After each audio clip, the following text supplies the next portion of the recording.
ఏదైనా పని మొదలు పెడితే మనం రాసే మొదటి పదం శ్రీరామ్.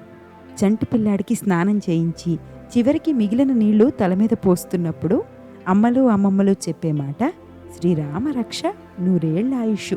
ఎన్ని కష్టాలెదురైనా శ్రీరాముడంత ఓర్పు ఉండాలంటారు. ఏదైనా పని చేయాలంటే హనుమంతుడంత శక్తి లభించాలని దీవిస్తారు. అహంకారంతో కళ్ళు నెత్తికెక్కితే రావణుడితో పోల్చుతారు. ఇలా సమాజం నుంచి వేరు చేయలేని విధంగా మనలో ఒక భాగమైపోయిన రామాయణం నిత్య జీవితంలో మనందరికీ ఆదర్శం. మరీ ముఖ్యంగా సీత పడిన కష్టాలు వింటే ఆ తల్లి కష్టాల ముందు మన బాధలొక లెక్క అని అనిపిస్తుంది. రావణ లంకలో రాక్షసుల మధ్య నలిగిపోయి రాముడొస్తాడని ఎదురుచూస్తూ జానకి చాలా కష్టాలు పడింది. అయోధ్య సామ్రాజ్యానికి యువరాణి అయినా మాసిపోయిన దుస్తులు ధరించి నేల మీద పడుకోవాల్సిన పరిస్థితి. ఆ కష్టాలు భరించలేక ఒకానొక సమయంలో సీతామాత ప్రాణత్యాగం చేయాలనుకుందని మీకు తెలుసా? ఆమె ప్రాణత్యాగాన్ని హనుమంతుడు అడ్డుకున్నాడని మీకు తెలుసా? ఎన్ని కష్టాలెదురైనా మనిషి ఓర్పుతో ఉండాలి. ధర్మం పాటించేవారిని ఆ ధర్మమే కాపాడుతుందని చెప్పేందుకు ఉదాహరణగా నిలిచే ఈ కథను ఈ వీడియోలో తెలుసుకుందాం రండి.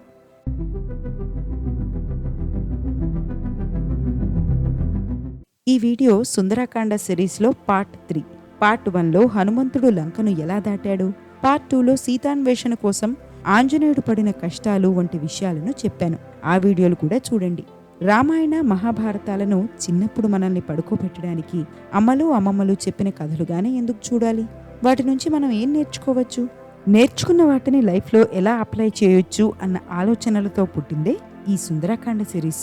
సుందరకాండ వింటే మనలో ఏదో తెలియని పాజిటివిటీ పెరుగుతుంది. ఈ పాజిటివిటీ యాంగిల్లో ఈ వీడియోను చూస్తారని ఆశిస్తూ సుందరకాండ సిరీస్ పార్ట్ 3ని ప్రారంభిస్తున్నాను. కష్టం వస్తే చెప్పుకోవడానికి పక్కన ఎవ్వరూ లేకపోతే ఆ బాధ అంతా ఇంత కాదు. రాముడికి లక్ష్మణుడున్నాడు, హనుమంతుడున్నాడు, సుగ్రీవుడున్నాడు, యావత్ వానర సైన్యం ఉంది. కానీ తల్లి సీతమ్మకు ఎవరున్నారు? తన మాటలతో ప్రతిసారి హృదయాన్ని గాయపరిచే రాక్షసరాజు రావణాసురుడితో చెప్పుకుంటుందా, లేక చుట్టూ ఉన్న రాక్షస జాతి మహిళలతో చెప్పుకుంటుందా? ఇలాంటి కష్టం ఇంకొకరికొస్తే తల్లడెల్లిపోతారు. కానీ సీత మాత్రం రాముడి రాక కోసం ఎదురుచూస్తూ ఉండిపోయింది. ప్రతికూల పరిస్థితుల్లో మనసెంత విరిగిపోయినా కాలమే అన్నీ చక్కదిద్దుతుందని, అప్పటి వరకు ఓపిక పట్టాలని, మనిషి ధైర్యంగా ఉండాలని చెప్పేందుకు ఇదొక గొప్ప ఉదాహరణ. పైగా కష్టం వచ్చిందెవరికి? సీతకి. సీతంటే మామూలు మనిషి కాదు. జనక మహారాజు ముద్దుబిడ్డ, దశరథ మహారాజు పెద్ద కోడలు, రాముడి భార్య. మహారాణిగా బతకాల్సిన ఆమె రావణలంకలోని అశోకవనంలో ఓ చెట్టు కింద కూర్చుని విలపించింది. చెట్టు మీద నుంచి సీత కష్టాన్ని చూసిన హనుమంతుడి గుండె పగిలిపోయింది. అయ్యో, నా తల్లికి ఎంత కష్టమొచ్చిందో అని లోలోపల బాధపడ్డాడు ఆంజనేయుడు. అదే సమయంలో సూర్యోదయం మొదలైంది. అంతఃపురంలో నిద్రలేచిన రావణుడికి సీత గుర్తొచ్చింది. వెంటనే అశోకవనానికి బయలుదేరాడు. సీత దగ్గరికి వెళ్లిన రావణుడు, పిరికిదానా, నువ్వు నా పడగ్గదికి చేరడానికి నీకు అభ్యంతరం లేదు. ఎవరికైనా తెలుస్తుందేమో అని భయపడుతున్నావు అంతే. కానీ ఇక్కడున్న వాళ్ళు రాక్షసులు. వీరెవ్వరూ నా మాటను దాటరు. భయపడకు, ఎవ్వరూ ఏమీ చెప్పరు అన్నాడు రావణుడు. ఎవరో చూస్తారో, ఎవరో వెళ్లి రాముడికి చెబుతారన్న భయం సీతకు ఉండటం ఏంటి? అసలు సీతామాతకు ఆలోచనలే లేవు.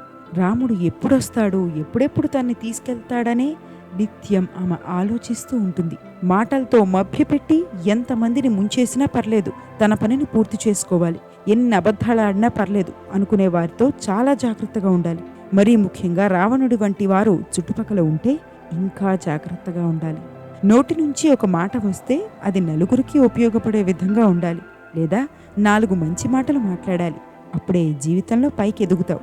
రావణుల్లా ఇష్టం వచ్చినట్టు మాట జారితే చివరికి రావణుడికి పట్టిన గతే పడుతుందని చెప్పేందుకు సుందరకాండ ఉదాహరణ.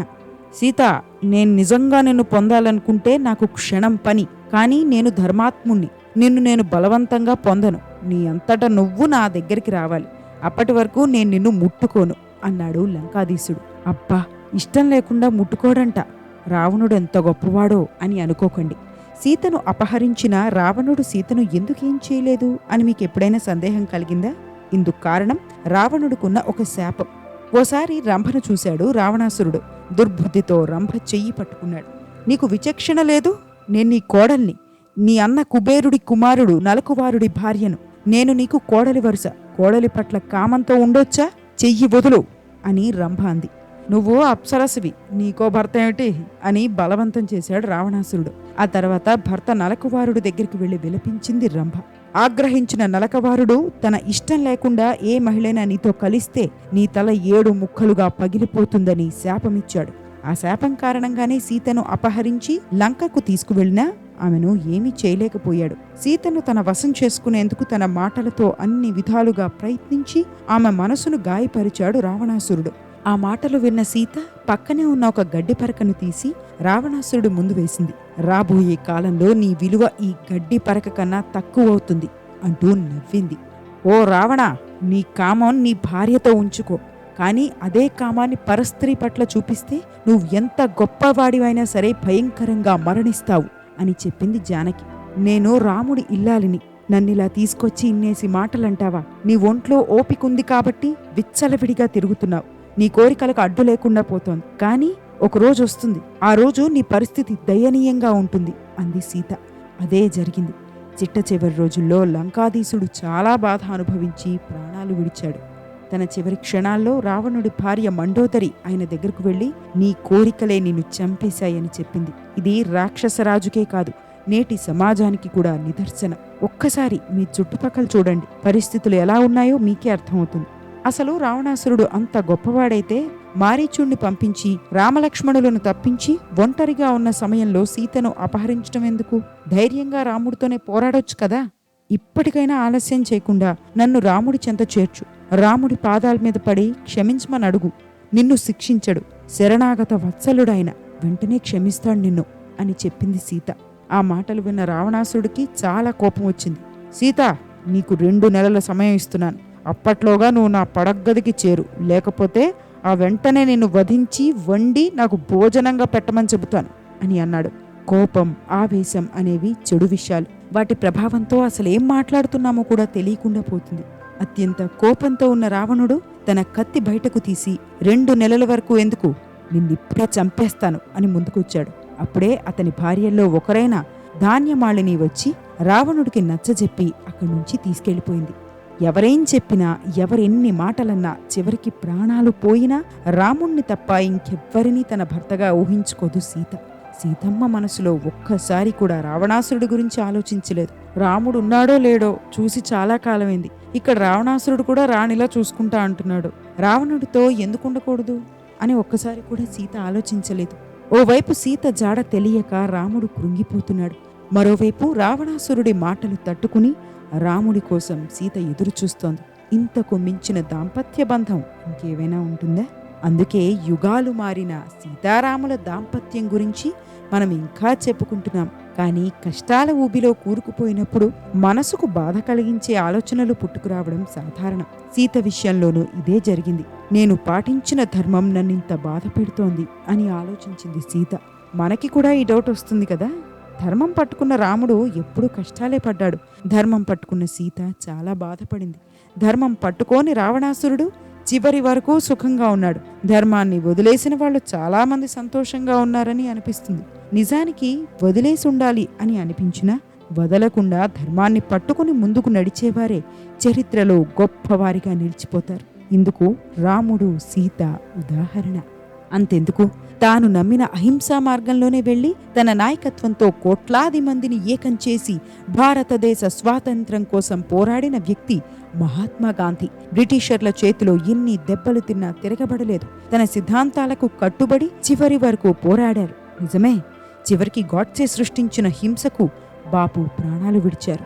కానీ ఇప్పటికీ ఎప్పటికీ మహాత్మా గాంధీ భారతదేశ జాతిపితగా గుర్తుండిపోవడానికి కారణం ఆయన పట్టుకున్న ధర్మం.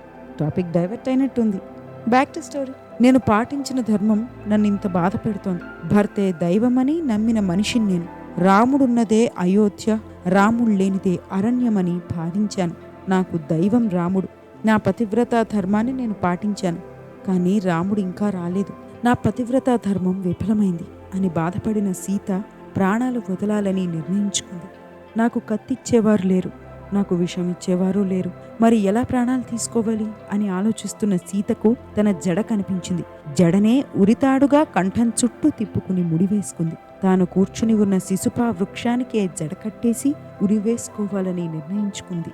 సముద్రాన్ని దాటి సీత జాడను కనిపెట్టి ఆ వార్తను రాముడికి చేరవెయ్యాలన్న సంకల్పంతో లంకలోకి దిగిన హనుమంతుడు సీత కష్టాలను చూసి గుండె పగిలేలా విలపించాడు. రాముడి కోసం నా తల్లి సీతామాత పరితపిస్తోంది. రాముడు ఎప్పుడెప్పుడు వస్తాడా అని ఎదురుచూస్తోంది. రావణాసురుడి నిందలను తట్టుకుని రాముడు వస్తాడన్న ఆశతో జీవిస్తోంది. ఇలాంటి గొప్ప ఇల్లాల్ని కలిగిన రాముడికి మాత్రం అసలు నిద్రలా పడుతోంది? ప్రశాంతంగా ఎలా ఉండగలుగుతున్నాడు? వాలిని చంపి సుగ్రీవుడికి పట్టాభిషేకం చేసి వానాకాలం దాటిన తర్వాత వెతుకుతామని చెబితే సరే అని ఎలా ఉండగలిగాడు అని ఆలోచిస్తూ ఉండిపోయిన ఆంజనేయుడు సీత చేస్తున్న పని చూసి ఉలిక్కిపడ్డాడు. సీతమ్మ ఇక లేదన్న వార్త వింటే రాముడు ఏమైపోతాడో అని హనుమంతుడు భయపడిపోయాడు. కోపంతో రాముడు బాణాలు వదిలితే భూమి నాశనమైపోతుందని అంజనీపుత్రుడికి తెలుసు. అందుకే సీతను చూసి వెళ్ళిపోవాలని వచ్చినా ఏదో ఒకటి చేసి ఆమెకు ధైర్యం చెప్పాలని నిర్ణయించుకున్నాడు. కానీ ఇక్కడే ఒక క్లిష్ట పరిస్థితి ఏర్పడింది. తనని రాముడు పంపించాడని హనుమంతుడు చెప్పినా దాన్ని నమ్మే స్థితిలో ఆ జానకి లేదు. ఎవరో వానరుణ్ణి పంపి రావణుడు మళ్లీ మాయ చేస్తున్నాడని అనుకోవచ్చు. రావణాసురుడు కుట్రలు సీతకు చాలా బాగా తెలుసు. అదే సమయంలో ఎట్టి పరిస్థితుల్లోనైనా హనుమంతుడు సీతతో మాట్లాడాలి. తనని రావణాసురుడు పంపలేదని, తాను రామదూత హనుమంతుణ్ణని నిరూపించాలి. రాముడొస్తున్నాడు అని ఆమెకు ధైర్యం చెప్పాలి. ఏం చేయాలో తెలియక చెట్టుపై తెగ తిరిగేశాడు హనుమంతుడు. ఇంతలో సీతకు కొన్ని శుభ సూచనలు కనిపించాయి. ఆమె ఎడమ కన్ను, ఎడమ భుజం అదిరాయి. తన జీవితంలో ఇంకేం శుభం మిగిలిందని ఆలోచించిన సీత ఉరివేసుకునే ముందు ఆలోచనల్లో పడింది. అది గమనించిన హనుమంతుడు సీత ప్రాణమంతా రాముడే, అందుకే రామకథ చెబుతానని వెంటనే రామకథను మొదలుపెట్టాడు. సీతకు తెలిసిన కథనే చెబితే తన మీద నమ్మకం పెరిగి కాస్త ఆగుతుందేమో అన్న హనుమంతుడి ప్లాన్ సక్సెస్ అయింది. రాముడి జననం నుంచి వివాహం వరకు, అరణ్యవాసం నుంచి సీతాపహరణం వరకు, సుగ్రీవుడితో రాముడి పరిచయం నుంచి సీతాన్వేషణ కోసం వానర సేవ చేస్తున్న ప్రయత్నాల వరకు, సీత జాడను తెలుసుకునేందుకు తాను ఏ విధంగా లంక దాటి వెతకడం మొదలుపెట్టాడో వాటన్నిటినీ జానకికి మాత్రమే వినపడేలా పైన చెట్టు నుంచి గడగడా చెప్పాడు హనుమంతుడు. అప్పటి వరకు చనిపోదామని అనుకున్న సీతకు ఒక్కసారిగా రామకథ వినేసరికి చాలా సంతోషం కలిగింది. వెంటనే ఆత్మహత్య చేసుకోవాలన్న ఆలోచనను విరమించుకుంది. రామకథను ఎవరు చెబుతున్నారు అని ఒక్కసారి తల పైకెత్తి చెట్టును చూసింది. అలా తొలిసారిగా సీతామాత హనుమంతుడు కలుసుకున్నారు. ఆ తర్వాత ఏం జరిగింది? సీతతో హనుమంతుడు ఏం మాట్లాడాడు? సీతకి ఎలా ధైర్యం చెప్పాడు? తిరిగి రాముడి దగ్గరికి వెళ్లే ముందు హనుమంతుడికి ఎన్ని కష్టాలు ఎదురయ్యాయి వంటి విషయాలను సుందరకాండ పార్ట్ 4లో నేను మీకు చెబుతాను. ఇది ఫ్రెండ్స్ ఇవాల్టి వీడియో. కష్టాలు ఎదురైన ప్రతి ఒక్కరూ ఖచ్చితంగా వినాల్సిన ఈ కంటెంట్ మీకు ఉపయోగపడుతుందని ఆశిస్తున్నాను. ఇలాంటి మరిన్ని వీడియోస్ కోసం మన పెన్ అండ్ వాయిస్ స్టోరీస్ ఛానల్ని సబ్స్క్రైబ్ చేసుకోండి. ఈ వీడియోను లైక్ చేసి షేర్ చేయండి. More videos coming up. Stay tuned.